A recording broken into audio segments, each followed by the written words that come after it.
మానవ జీవితంలో మూడవ దశ, చివరి దశ వృద్ధాప్యం మీ అందరికీ తెలుసు. వృద్ధులు అనగానే సమాజంలో చాలామంది విలువనివ్వరు.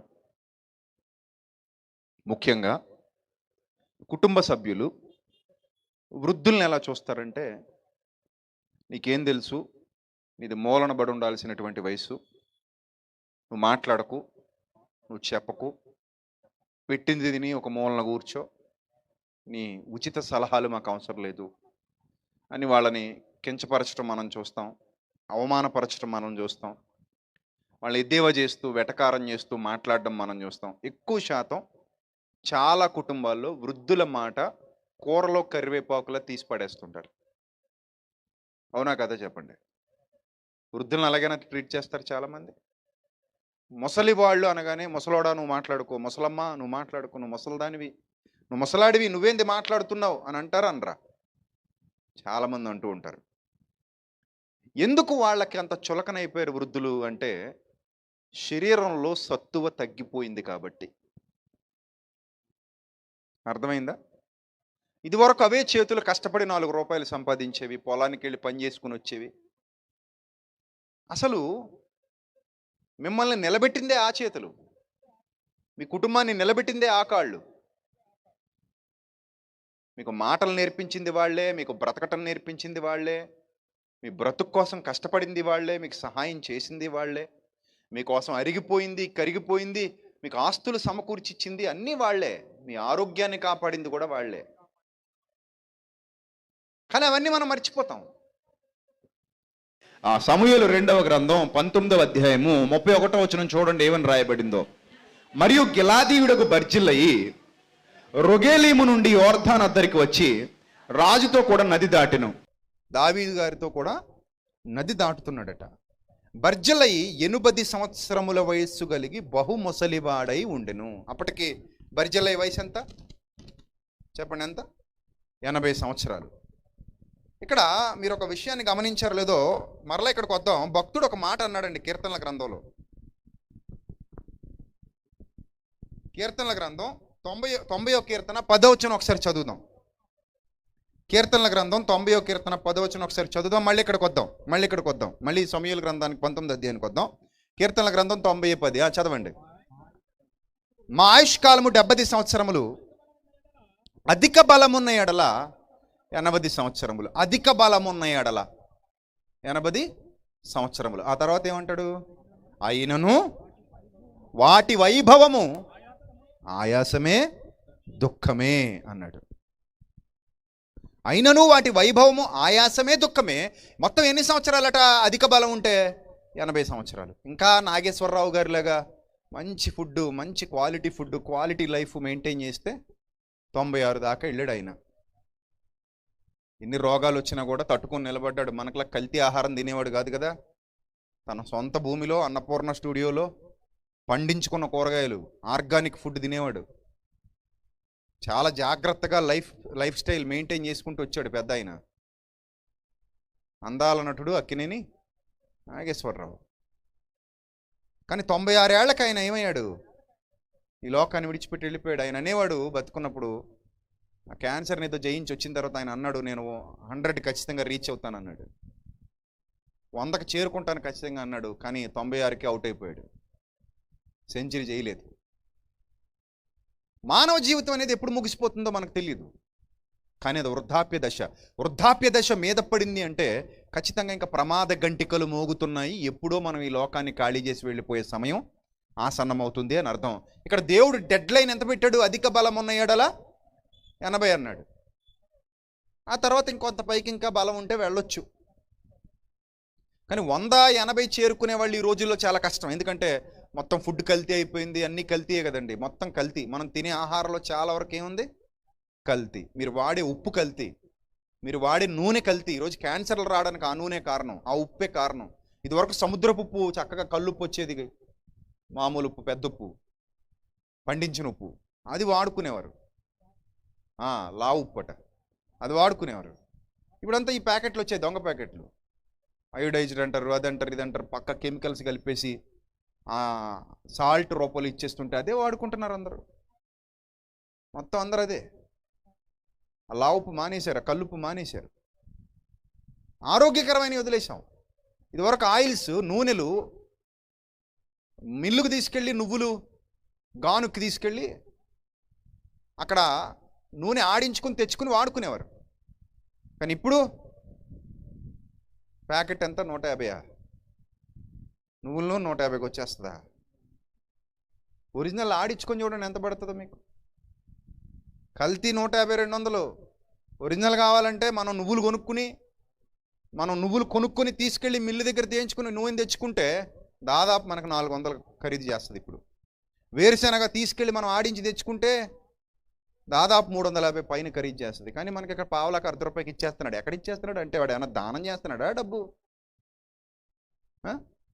కెమికల్స్, నకిలీ, దొంగవి, అవే తాగుతాం మనం.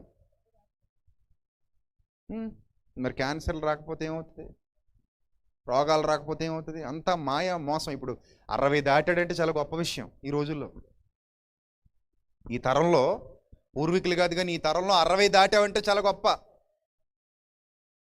ఎందుకంటే అధిక బలం ఉన్న ఎడల మనం చెప్పుకోవాలి. ఇప్పుడు మనం ఏం చెప్పుకోవాలి? ఇప్పుడు మార్చుకోవాలి చిన్నగా.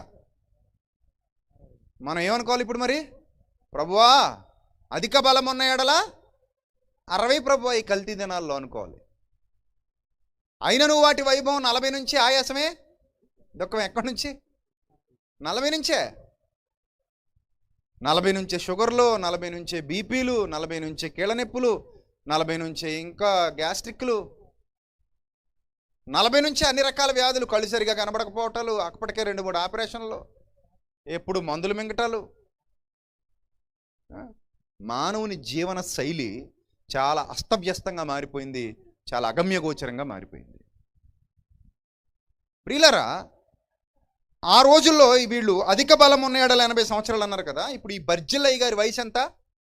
80 ఏళ్ళు. చూడండి ఆయన గురించి బైబిల్లో ఎంత చక్కగా వ్రాయించాడో ఒకసారి చదవండి. 80 సంవత్సరముల వయస్సు కలిగి బహుముసలివాడై ఉండెను. అతడు అధికైశ్వర్యవంతుడు గనుక రాజు మహానయీములో ఉండగా అతనికి భోజన పదార్థములను పంపించుచూ వచ్చెను. దేవుని కుమారుడైన దావీదుకు, ఆ రాజుకు ఈ బర్జిల్లయి భోజన పదార్థాలు ఎందుకు పంపిస్తూ వచ్చాడు అంటే రాజు కష్టాల్లో ఉన్నాడు.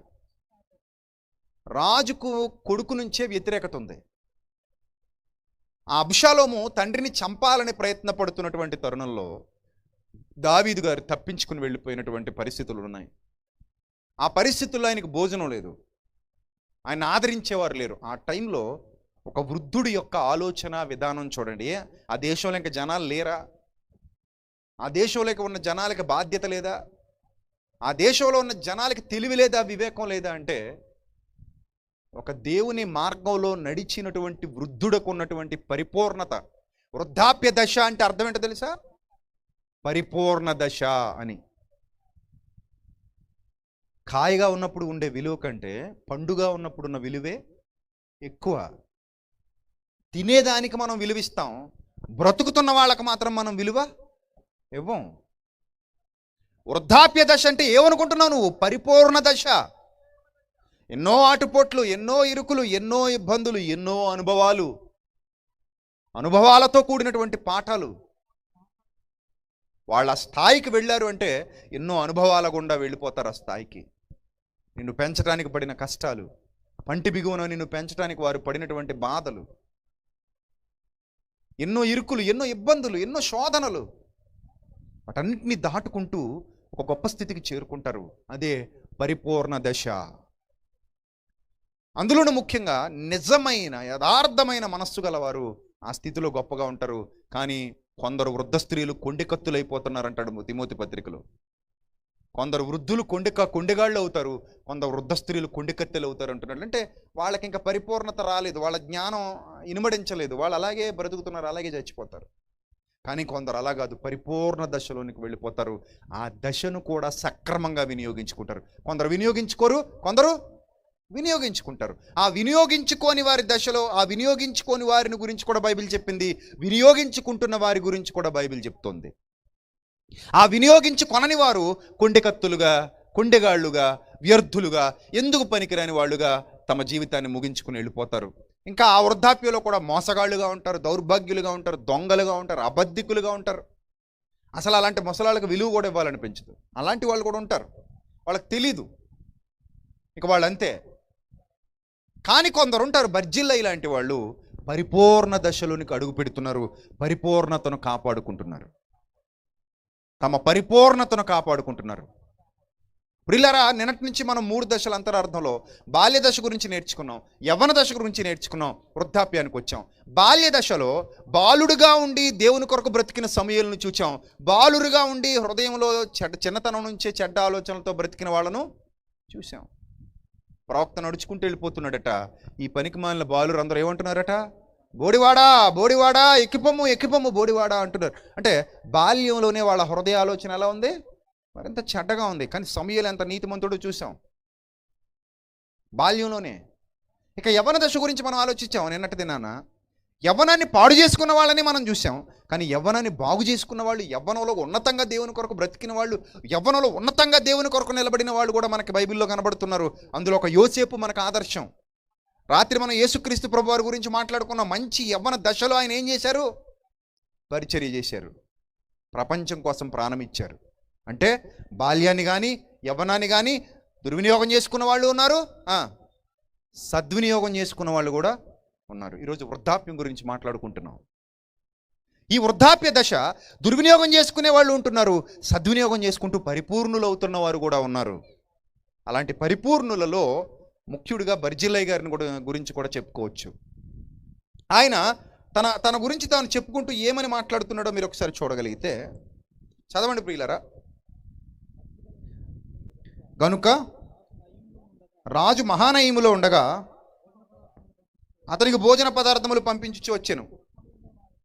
యెరూషలేములో నా యొద్ద నిన్ను నిలిపి పోషించదను, నీవు నాతో కూడా నది దాటవలనని రాజు బర్జిల్లైతో సెలవీయగా, ఇక మీదట నేను అంతఃపురానికి తీసుకెళ్ళిపోతాను, బర్జిల్లై నాతో పాటు వచ్చేయి, నా రాజమందిరంలో ఉందు కానీ నిన్ను బాగా చూసుకుంటాను అని బర్జిల్లైతో చెప్పగా, బర్జిల్లై ఏమంటున్నాడు చూడండి. ఎవరైనా రాజుగారు తీసుకెళ్ళిపోతానంటే ఎగిరికి అంతేస్తారు కదా, హ్యాపీగా వెళ్ళిపోతారు. కానీ నేనేమన్నాడు చూడండి, బర్జిల్లై, రాజువగు నీతో కూడా యెరూషలేమునకు వచ్చుటకు ఇక నేను ఎన్ని దినములు బ్రతకబోవుదును, నేటికి నాకు 80 ఏండ్లాయను, సుఖదుఖములకున్న భేదమును నేను గుర్తింపగలనా అన్నాడట. ఇలా ఆలోచించండి, ఏం గుర్తించలేరట? సుఖదుఖములకున్న భేదమును నేను గుర్తించగలనా? ఇప్పుడు మనం గుర్తిస్తున్నామా లేదా చెప్పండి? సుఖదుఖాలకున్న భేదం ఇప్పుడు మనం గుర్తిస్తున్నామా? గుర్తిస్తున్నామండి. సుఖం ఏంటో మనకు తెలుసు, అట్ ద సేమ్ టైం దుఃఖం ఏంటో కూడా మనకి తెలుసు. సుఖం ఎలా ఉంటుందో మనకు తెలుసు, దుఃఖం ఎలా ఉంటుందో తెలుసు, కానీ వాళ్ళకి ఆ భేదం తెలీదు. నిజంగానే ఆ భేదం తెలీదు. వాళ్ళకి సుఖపడలేరు, సంతోషపడలేరు, ఆనందపడలేరు, హ్యాపీగా మనకలా బ్రతకలేరు. నిజమే. భోగభాగ్యాలు ఉన్న వాళ్ళకి ఆనందం ఉండదు, కార్ల మీద తిరగాలని ఉండదు, విమానాల మీద తిరగాలని ఉండదు, భార్యాభర్తలుగా సుఖపడాలని వాళ్ళకి ఏమి ఉండదు, సంతోషపడాలని వాళ్ళకి ఏమి ఉండదు, వాంఛలు ఉండవు. ఇంకేవో తీర్చుకుందాం ఈ లోకంలో, ఎక్కడికో పరుగులు పెడదాం, ఏదో చూద్దాం, ఏదో చేద్దాం అని ఉండదు. ఎందుకంటే సుఖదుఖములకున్న భేదమును నేను గుర్తించగలనా? నెక్స్ట్, అన్నపానముల రుచి నీ దాసుడనైన నేను తెలుసుకొనగలనా? వారికి ఉప్పు తెలీదు, కారం తెలీదు, రుచి తెలీదు, కమ్మదనం తెలీదు. ఏదో తినాలి కాబట్టి తింటారు, కానీ ఇది వరకు అట్లా తినలేరు. ఇప్పుడు మీరు తింటున్నట్టుగా వృద్ధులు తినగలరా? తినలేరు. వాళ్ళకి తిన్నా డైజెషన్ అవ్వదు, చాలా ఇబ్బందులు పడిపోతారు. రాత్రిళ్ళు నిద్ర పట్టదు, కంటి మీద కొనుక్కుండదు, ఎప్పుడు నీరసంగా ఉంటుంది, లేస్తే కూర్చోలేరు, కూర్చుంటే లేవలేరు, కాళ్ళు నొప్పులు వచ్చేస్తూ ఉంటాయి, మందులు మింగుతూ ఉంటారు. అప్పుడు వాళ్ళు ఎప్పుడెప్పుడు ఈ లోకాన్ని విడిచిపెట్టి వెళ్ళిపోతామా అని శ్మశానం వైపు చూస్తూ ఉంటారు. ఇంకా బాధాకరమైన విషయం ఏంటంటే, ప్రేమతో వాళ్ళను సాగనంపాల్సినటువంటి పిల్లలు సూటిపోటి మాటలు అంటూ వాళ్ళని ఇంకా ఇంకా బాధిస్తూ ఉంటారు. చేత్కారాలు పొందుతూ బతకడం చాలా కష్టమండి. అది మన ఇంట్లో మనం చేత్కారాలు పొందుతూ బతకడం. అందుకే ఆత్మవిశ్వాసం ఉన్నవాళ్ళు చాలామంది, ఆత్మాభిమానం ఉన్నవాళ్ళు చాలామంది తమ కాళ్ళ మీద తాము నిలబడాలనుకుని వృద్ధాప్యంలో కూడా విజయాలు సాధించడానికి ప్రయత్నపడుతూ ఉంటారు. కాబట్టి వృద్ధాప్యంలో కూడా చాలా విజయాలు సాధించిన వాళ్ళు ప్రపంచంలో ఉన్నారు. వృద్ధాప్యంలో కూడా కష్టపడి గెలిచిన వాళ్ళు ప్రపంచంలో ఉన్నారు. వృద్ధాప్యంలో కూడా పేరు ప్రఖ్యాతులు సంపాదించిన వాళ్ళు ప్రపంచంలో ఉన్నారు. కానీ కొంత వయసు వచ్చేసరికి వాళ్ళ శరీరం సహకరించక ఆగిపోతూ ఉంటారు. ఇక్కడ బర్జిల్లై ఏం చెప్తున్నాడంటే, నేను ఆ రుచి తెలుసుకోలేను, గాయకుల యొక్కయు గాయకురాండ్ర యొక్కయు స్వరము నాకు వినబడునా అంటే ఆల్రెడీ చెవులు కూడా ఏం చేయడం మానేశాయి, పని చేయడం మానేశాయి. మంచి పాటలను నువ్వు అంతఃపురంలో మంచి పాటలు వినిపిస్తే నేను వినలేనయ్యా దావీదు. నువ్వేదైనా నాకు మంచి యూట్యూబ్లో ఏదైనా చూపిస్తే నేను చూడలేనయ్యా మనవడా అంటారు మీ తాతలు. తాతాయి చూడు అంటే నాకు కనబడట్లేదు నాయన, నాకు అర్థం కావట్లేదు నాయన, నాకు వినబడట్లేదు నాయన అంటారు. వాళ్ళని చూస్తుంటే బాధ వేస్తుంది, వాళ్ళని చూస్తుంటే జాలి వేస్తుంది, అయ్యో అనిపిస్తుంది. కొందరికి అది అనిపించదు కదా. విలువ తెలియని వాళ్ళకి ఏది అనిపించదు, విలువ తెలిసిన వాళ్ళకి అన్నీ అర్థం అవుతాయి. ఇక్కడ బర్జిల్లై క్లియర్గా మాట్లాడుతున్నాడు, గాయకురాండ్ర స్వరము నాకు వినబడునా, కావున నీ దాసుడునకు నేను నా ఏలినవాడవును రాజువగు నీకు ఎందుకు భారముగా నుండవలెను. తనకు తానే చెప్పేస్తున్నాడు, నేను నీకు భారంగా ఉండదలుచుకోలేదయ్యా రాజా. అక్కడికి వచ్చినా నాకు ఏ ఉపయోగం లేదు, అక్కడికి వచ్చినా నీకు ఏ ప్రయోజనం లేదు, రాజు అంతఃపురంలో ఉండాలన్న కోరిక నాకు లేదు. కానీ ఈరోజు మనల్ని అడిగితే, యవనస్తులను అడిగితే, అంతఃపురంలో ఉంటావా, పరుగులు ఎత్తుకెళ్ళిపోతారు. సిటీకి వస్తావా, ఓ సూపర్ వచ్చేస్తాను. సిటీలో తిరుగుదాం, ఎక్కడికైనా వెళ్దాం, ఏదైనా చూద్దాం, ఏదైనా తిందాం, ఏదైనా చేద్దాం. కానీ వృద్ధాప్యంలోకి వెళ్ళాక అడగండి, వాళ్ళు ఏమంటారు? విమానాలు ఎక్కుదామా, కర్ర పట్టుకుని నడిచే వయసు నాన్నది. కర్ర లేకపోతే అడుగు కూడా ముందుకు వేయలేకపోతున్న వయసు. నాకెందుకు నాయనా విమానాలు, ఊరు బొమ్మంటుంది, కాడి రమ్మంటుంది. ఊరు పొమ్మంటుందట, ఏది రమ్మంటుందట, కాడి రమ్మంటుందట. ఆ వయసుకి వెళ్ళిపోయాను నాయన, నాకు వద్దు నాయన. బిర్యానీ తింటావా వేడివేడిగా, హైదరాబాద్ తీసుకెళ్ళమంటావా? దమ్ బిర్యానీ తింటావా ప్యారడైస్లో? నాకు వద్దు నాయన. ఐస్ క్రీమ్ తింటావా? పళ్ళు లేవు నాయన. ఒకవేళ తినాలన్నా ఆ ఉన్న 4 పళ్ళు జుమ్మున లాగుతాయి నాయన, నేను తినలేను, నాకు వద్దు. మరి ఏం తింటావు? ఎముకలు తింటావా? ఎముకలు ఉన్న 4 పళ్ళు ఆ ఎముక దెబ్బకి ఇరిగిపోతాయి నాయన.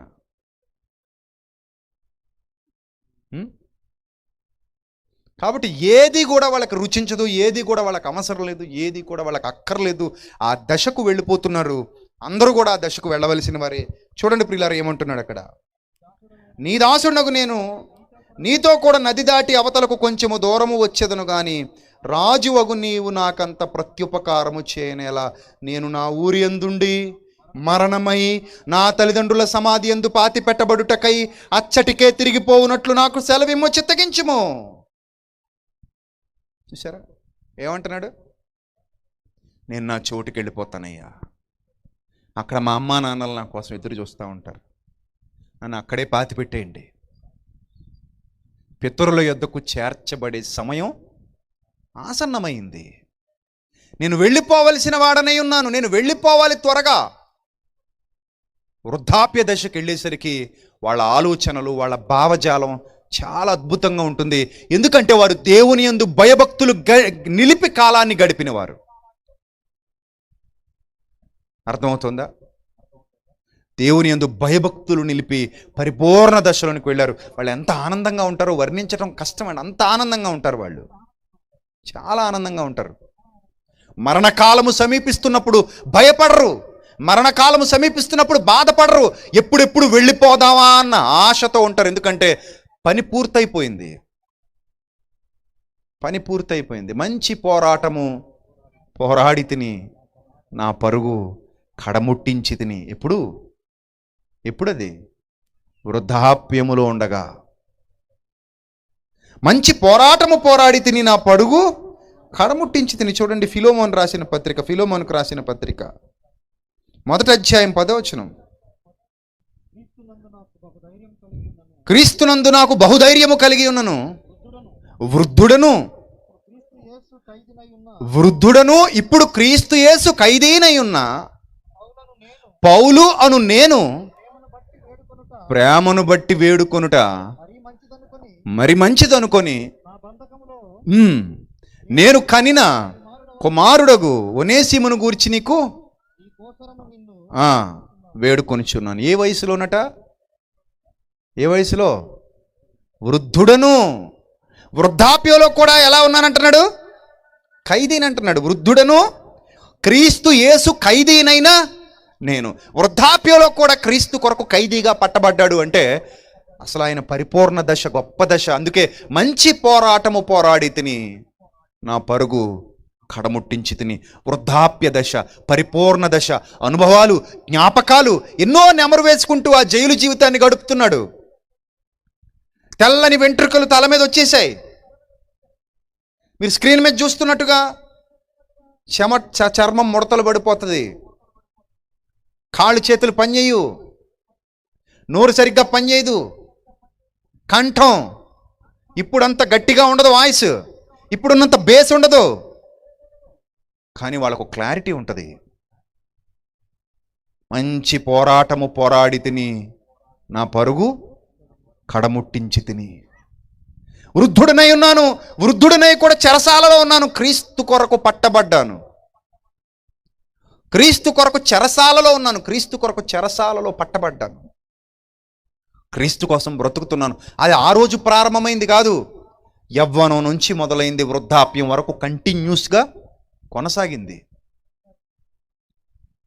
యవ్వనం నుంచి వృద్ధాప్యం వరకు కంటిన్యూస్గా కొనసాగింది. ఇక కొన్ని దినాల్లో ఈ లోకంలో అతని పాత్ర ముగిసిపోతుంది. ఇక కొన్ని దినాల్లో ఈ లోకం నుంచి వెళ్ళిపోబోతున్నాడు. ఎలా వెళ్ళిపోతున్నాడు? బాధతోనా, దుఃఖంతోనా, ఆవేదనతోనా? అరే అనవసరంగా బతికేసాను, ఈ బతుకంతా ఆ మర్రి చెట్టు కింద, రావి చెట్టు కింద, ఆ గోడల దగ్గర, ఈ గోడల దగ్గర, ఆ అరుగుల మీద, ఈ అరుగుల మీద కాలం గడిపేశాను అనుకునే స్థితి కాదయ్యా పౌలు గారిది. తన వృద్ధాప్య దశలో కూడా చక్కగా తన జీవితాన్ని ప్రభు కొరకు త్యాగం చేశాడు. తన వృద్ధాప్యాన్ని కూడా చక్కగా ప్రభు కొరకు వాడుకున్నాడు.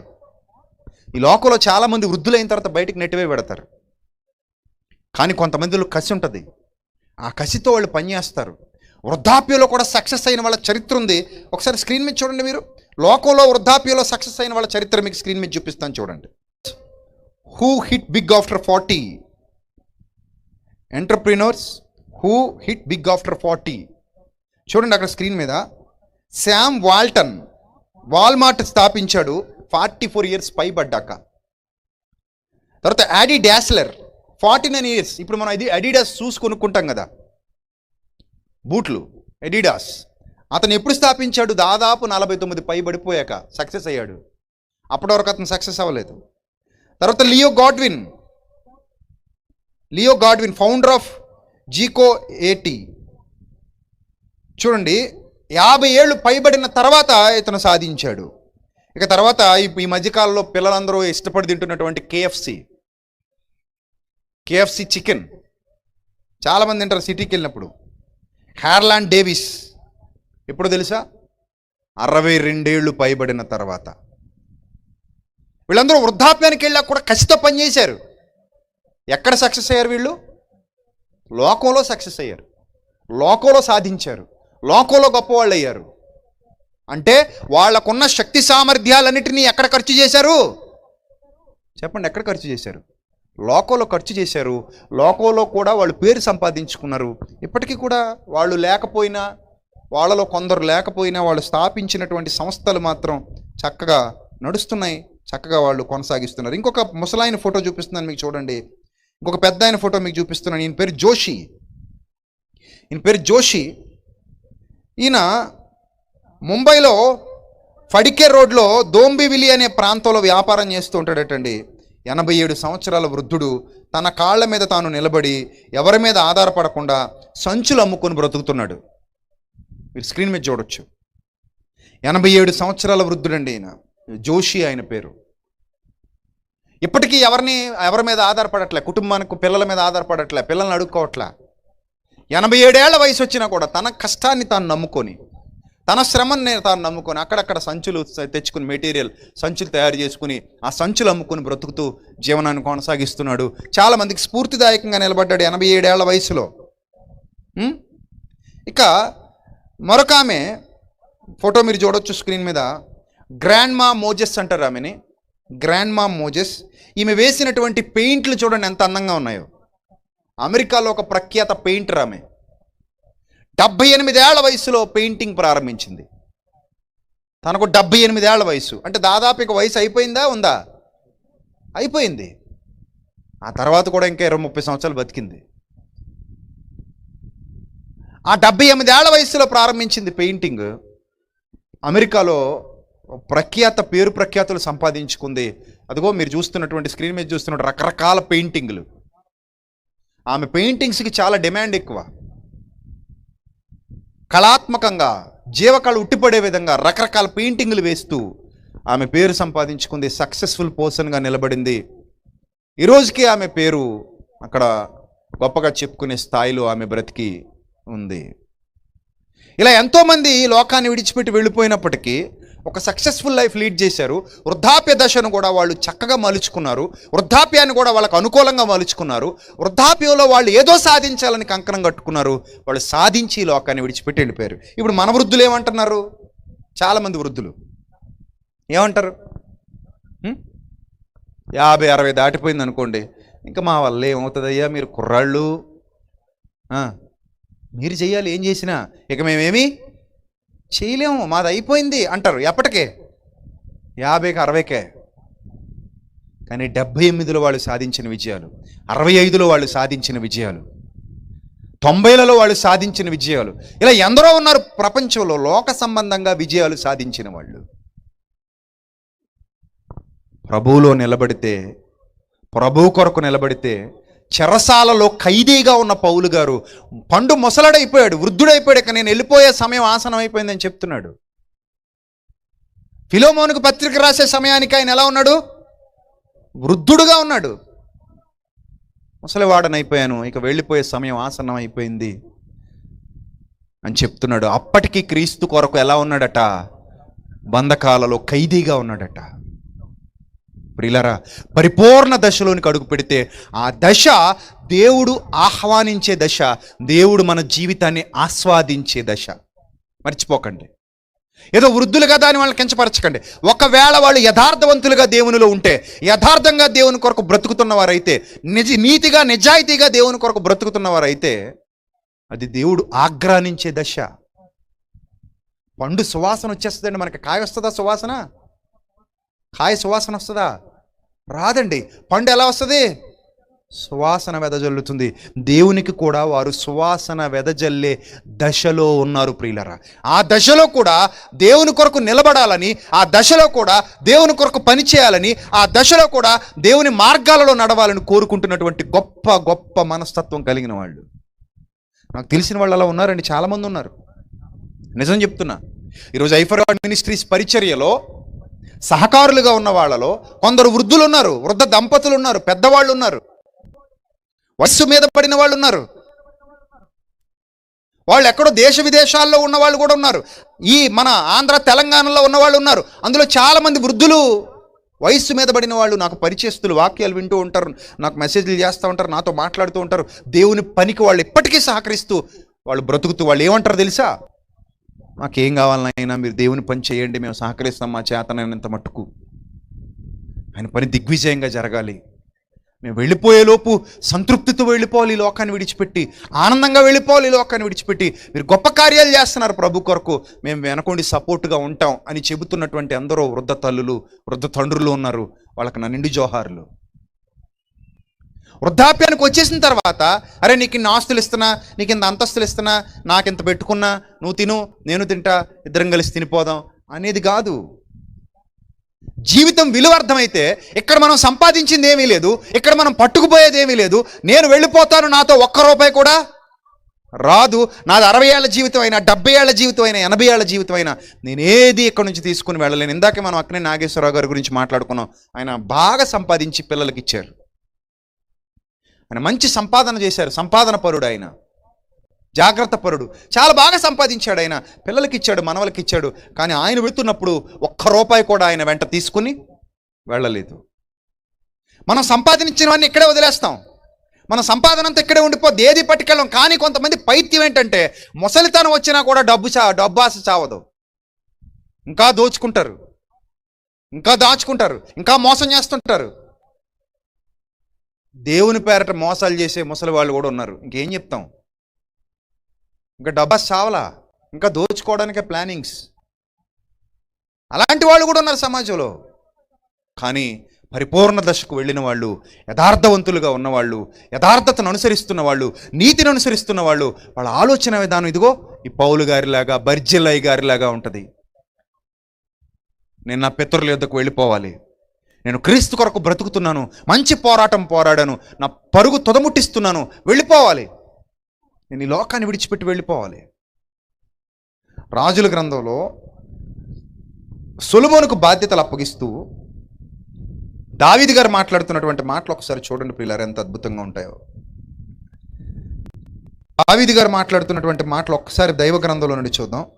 రాజుల మొదటి గ్రంథం 2వ అధ్యాయము ప్రారంభ వచనం నుంచి చూద్దాం.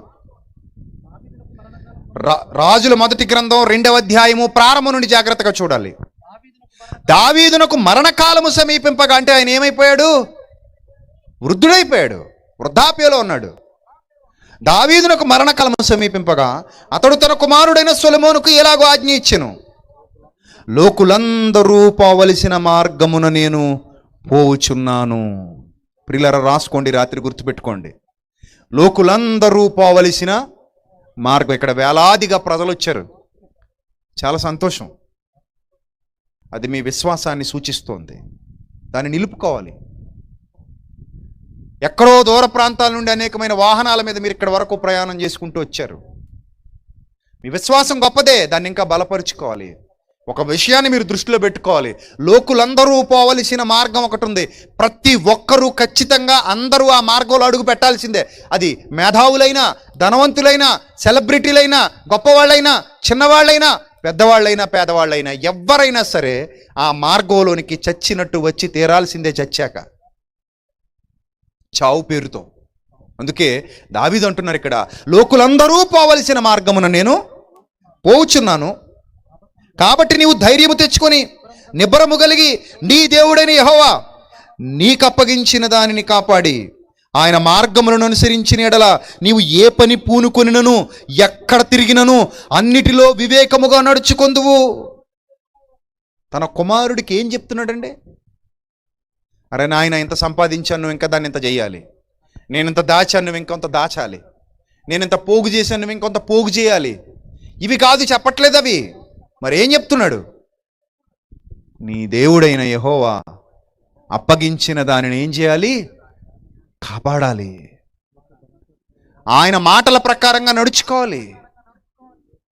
నువ్వు ఏ పని పూనుకున్నా సరే, ఎక్కడ తిరిగినా సరే, అన్నిటిలో ఆయన మాటలను బట్టి, ఆయన మార్గాలలో వివేకంగా నడుచుకోవాలి. ఒక ముసలాయన చెప్తున్నాడు తన కొడుక్కి, ఒక పెద్ద ఆయన తన అనుభవాలు చెప్తున్నాడు, ఒక భక్తుడు తన అనుభవాలు చెప్తున్నాడు. వృద్ధాప్యలోకి వెళ్ళిపోయినటువంటి ఒక భక్తుడు దేవుని మార్గాలలో నడిచి చివరికి దేవుని ఆ మార్గాలలోనే తన జీవితాన్ని ముగించే స్థితిలోకి వెళ్ళిపోయి తన వృద్ధాప్య దశలో తన కొడుక్కి జ్ఞానాన్ని నేర్పిస్తున్నాడు. నాయనా, ఇన్నాళ్ళు నేను దేవుని కొరకు బ్రతికాను, నువ్వు కూడా దేవుని కొరకే బ్రతకాలి. నేను దేవుని మార్గాల్లో నడిచాను, నువ్వు దేవుని మార్గాల్లో నడవాలి. నేను దేవుని ఇష్టాన్ని నెరవేర్చాను, నువ్వు కూడా దేవుని ఇష్టాన్ని నెరవేర్చాలి.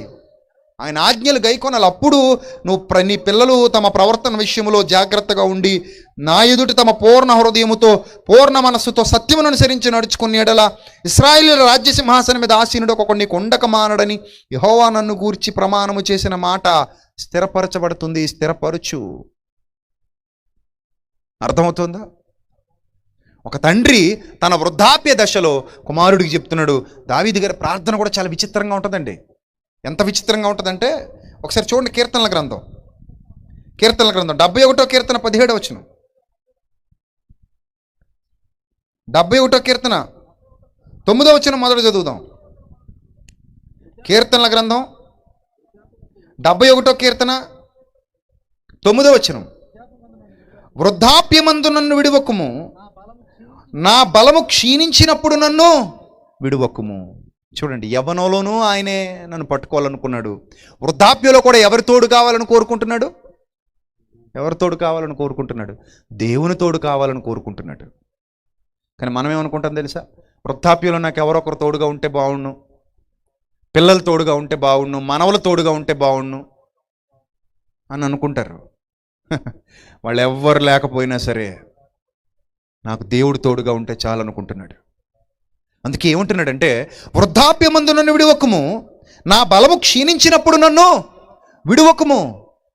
గుర్తుపెట్టుకోండి ప్రియులారు, ఇవన్నీ మనకు అవసరం అవుతాయి. ఈరోజు యవ్వన దశలో ఉన్నవాళ్ళు ఈ ప్రసంగం విని అరే ఇది మనకు పనిచేయదేమో అనుకోవచ్చు.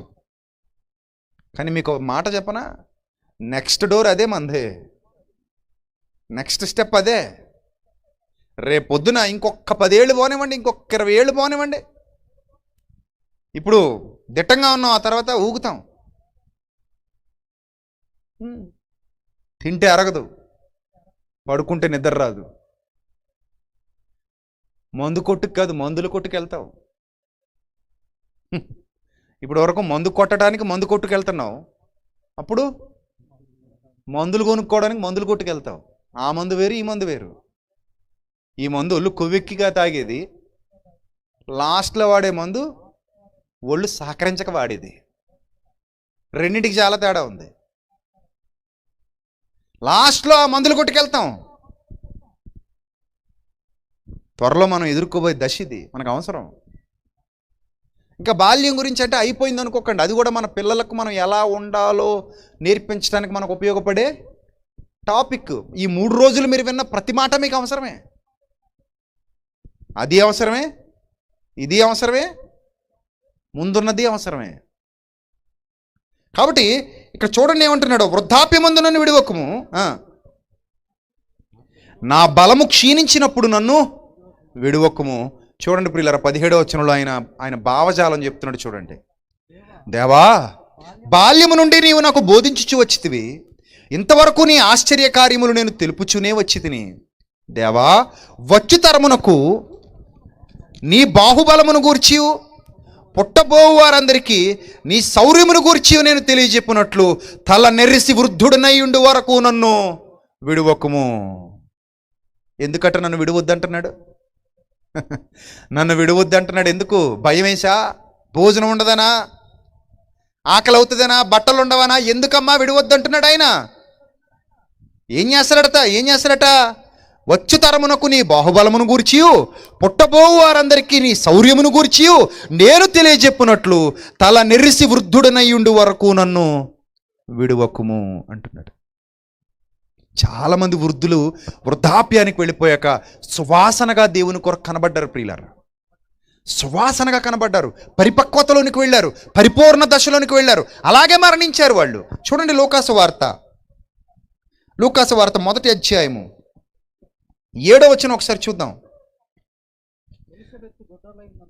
లూకాసు వార్త 1వ అధ్యాయం 7వ వచనం. ఎలిజబెత్ గొడ్రాలైనందున వారికి పిల్లలు లేకపోయిరి, మరియు వారిద్దరూ బహుకాలము గడిచిన వృద్ధులైరి. వారిద్దరూ బహుకాలము గడిచిన ఏమైరి? వృద్ధులైరి. ఇప్పుడు 5వ వచనం చదవండి. యూదయ దేశపు రాజైన హేరోదు దినములలో అబియా తరగతిలోనున్న జకర్యా అని ఒక యాజకుడు ఉండెను. అతని భార్య అహరోను కుమార్తెలలో ఒకతే, ఆమె పేరు ఎలిజబెతు. వీరిద్దరూ అంటే ఈ వృద్ధులిద్దరూ వృద్ధాప్యానికి చేరుకున్నటువంటి వీరిద్దరూ ప్రభు యొక్క సకలమైన ఆజ్ఞల చొప్పునను న్యాయ విధుల చొప్పునను నిరపరాధులుగా నడుచుకొనుచు దేవుని దృష్టికి నీతిమంతులై ఉండిరి. వాట్ ఎ వండర్ఫుల్ లైఫ్ కదండి. దేవుని దృష్టికి నీతిమంతులుగా నిరపరాధులుగా ఉన్నారట. ఎప్పటి వరకు చెప్పండి? వృద్ధాప్యానికి వెళ్ళిపోయేంత వరకు, వృద్ధాప్య దశలో అడుగు పెట్టేంత వరకు, అంటే అంతము వరకు జాగ్రత్తగా కాపాడుకున్నారు. మనం కూడా ఒక మాట చదువుకుంటాం, అంతము వరకు సహించిన వాడు ఎవడో వాడే రక్షింపబడును. అంతము వరకు సహించినవాడు ధన్యుడు, అంతము వరకు సహించినవాడు ఎవడో వాడే రక్షింపబడును. మరి వీళ్ళు ఎప్పటి వరకు సహించారు?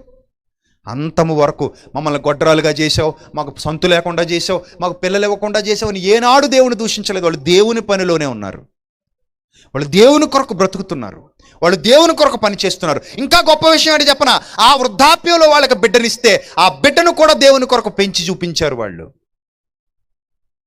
బాప్తిస్మం ఇచ్చి యోహాను ఆ బిడ్డను కూడా దేవుని కొరకు పెంచారండి. వాళ్ళు అంత గొప్ప వృద్ధ దంపతులు. యవ్వన దశలో పుట్టలేదు వాళ్ళకి బిడ్డ, బాగా కడువృద్ధులైపోయాక పుట్టాడు. ఆ వృద్ధాప్యంలోనే వాళ్ళు శరీరం సహకరించని దశలోనే, శరీరం ఇబ్బంది పెట్టే దశలోనే దేవుని పని చేశారు. అలాగే ఆ బిడ్డను కూడా చక్కగా లేఖనాలను అనుసరించి తీర్చిదిద్దారు.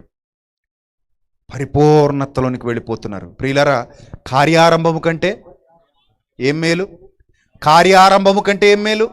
కార్యాంతము మేలు. నీ బాల్యం కంటే, నీ యవ్వనం కంటే నీ వృద్ధాప్యం మేలుగా ఉండాలి. నీ వృద్ధాప్యం ఇంకా గొప్పగా ఉండాలి. నీ వృద్ధాప్యం అనేకులకు స్ఫూర్తిదాయకంగా ఉండాలి. నెవర్ గివ్ అప్ అన్నట్టు ఉండాలి. ఎక్కడ కూడా డౌన్ఫాల్కి అయిపోకూడదు, డౌన్కి వెళ్ళిపోకూడదు. ఇంకా గొప్పగా, ఇంకా ఉన్నతంగా, ఇంకా దేవునికి మహిమకరంగా ఏమైపోతున్నా సరే, ఎలాంటి పరిస్థితిలో ఉన్నా సరే, పోయే ప్రాణమే కదా అని చతికిలబడిపోకుండా గొప్పగా జ్వాలల ప్రకాశించే స్థితిలో ఉండాలి. దేవుడు సహాయం చేస్తాడు అలాంటి వారికి. సుమియోనికి ఏమని వాగ్దానం చేయబడింది ఇదే లోకాసు వార్తలో? సుమియోనికి ఏమని వాగ్దానం చేయబడింది చూడండి. పరిశుద్ధాత్ముడు ఏమని వాగ్దానం చేశాడు చూడండి. లూకాసు వార్త 2వ అధ్యాయము 26వ వచనం. 26వ వచనం. లూకాసు వార్త 2వ అధ్యాయం 26వ వచనం. అతడు ప్రభు యొక్క క్రీస్తును చూడక మునుపు మరణము పొందడని అతనికి పరిశుద్ధాత్మ చేత బయలుపరచబడి ఉండెను. వృద్ధాప్యంలో కూడా ఆత్మవశుడై క్రీస్తు రాక కొరకు ఎదురు చూస్తూ అనేకులకు ఆ నీతి మార్గాన్ని గురించి బోధిస్తున్నటువంటి గొప్ప దైవజనుడుగా ఉన్నాడు. గొప్ప దైవజనుడు.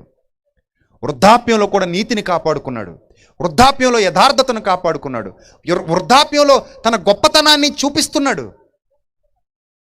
కానీ ఈరోజు అలాంటి వాళ్ళు బహు తక్కువ, చాలా తక్కువ.